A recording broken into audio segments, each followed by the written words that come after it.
He was a biblical savant. Late in his life, Rigdon would state that from his, now this is something else about him, he likes to refer to himself in the third person. Okay, so when you read about Rigdon, he writes about himself that way. Okay, Rigdon stated, from his earliest life, the fear of God was the ruling principle in his heart. In consequence of this, he was devoted to the study of the Bible. He also boasted that his acquaintance with the Bible became so far in advance of all others that they could not contend successfully with him. Okay, got that from the Post collection, which we'll talk about. He was self-aggrandizing and self-righteous. And so he wrote this about himself in 1843, describing himself in 1825. Not only did the writings of the New Testament occupy his attention, but occasionally those of the ancient prophets, particularly those prophecies which had reference to the present and to the future, were brought up to review and treated in a manner entirely new and deeply interesting. Okay, this is what he's saying about himself. No longer did he follow the old beaten path, he referring to himself, which had been traveled for ages by the religious world, but he dared to enter upon new grounds. I'm such a genius, right? That's what he's saying. He called into question the opinions of uninspired men, shewed the foolish ideas of many commentators on the sacred scriptures, exposed their ignorance and their contradictions, threw new light on the sacred volumes, particularly those prophecies which so deeply interest this generation and which had been entirely overlooked or mystified by the religious world, cleared up scriptures which had heretofore appeared inexplicable, and delighted the astonished audience with things new and old, proved to a demonstration the literal fulfillment of prophecy, the gathering of Israel in the last days to their ancient inheritance and their ultimate splendor and glory. Okay, that's enough. You get the idea, right? What kind of guy this was? Okay? He was a fundamentalist zealot. Okay, Alexander Campbell, who basically was a mentor for Rigdon for the part of his career in the early 1820s, said this about him. He said he was exceedingly fond of new ideas, always boasting of originality. He sought distinction by his lucubrations of the prophecies. He was a flaming literalist, a millenarian at the first water. I didn't know what lucubrations is. Does anyone? So I looked it up. Lucubrations means study by night. Okay. All right. Next one. He was subject to psychotic episodes. But what most distinguished him is this, I think. This may be the number one thing, in addition to all these other things, with these psychotic episodes. And so he would have seizures, he would have fits, he would have fainting spells. And the way he interpreted them, and we have evidence to back these things up, he interpreted his psychotic episodes as manifestations of the Spirit, as evidence of a divine calling. His brother, as I said already, attributed his behavior to this accident as a child. Now, a friend, David Marshall, back there, made a huge effort to get a transcript of the Post collection, or part of the Post collection at the University of Utah, to help us with our authorship attribution study. Rigdon, when he died, he told his wife Phoebe, destroy everything. And she did. But what she couldn't destroy were, first of all, some publications the church had put out in Rigdon's name that Rigdon had written. And, most importantly, she couldn't destroy revelations that he had sent to his followers. And one follower in particular is named Stephen Post. And I've read this, a good part of this stuff, enough to make me kind of want to vomit sometimes. And so I just want to show one revelation here that's found in the Post collection, which I think you'll find very interesting.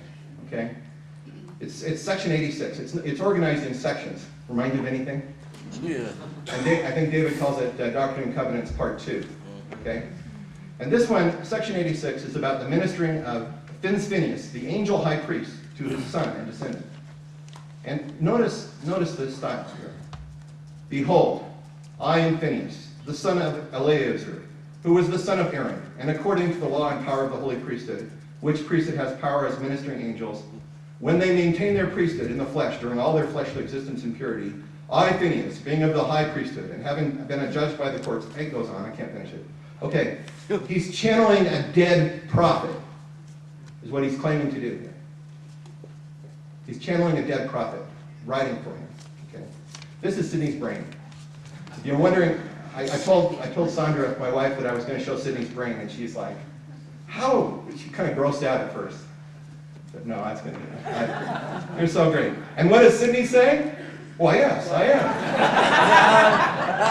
am. He says it repeatedly, all through the Post collection. Okay. And this is when I took a clip from the Post collection here. Here's this clip, God speaking in the third person through Sidney about how great Sidney is. I won't read it. It's here if you want to see it, okay? He was also a collector of other people's ideas. He described himself as someone who always gladly received and treasured up in his mind any sentiment advanced by anyone that was new or tended to throw light on the scriptures or the dealings of God with the children of men, a phrase he liked to use, children of men. Okay. Now in Pittsburgh, his greatest influence was Alexander Campbell.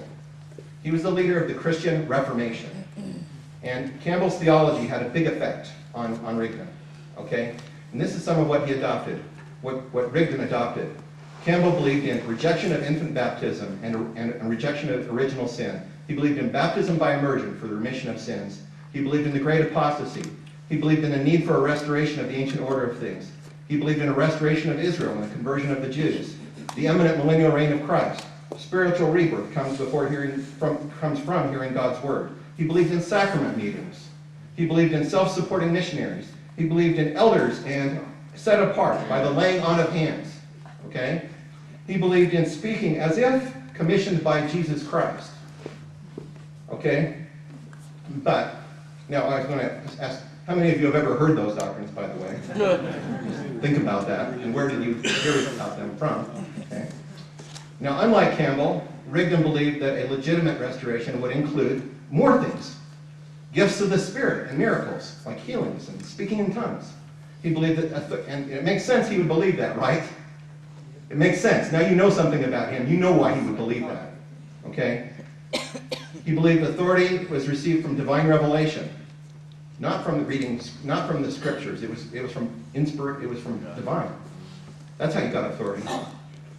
He believed in a literal embrace of the Old Testament prophecies, including the promised restoration of the Jews and the lost 10 tribes.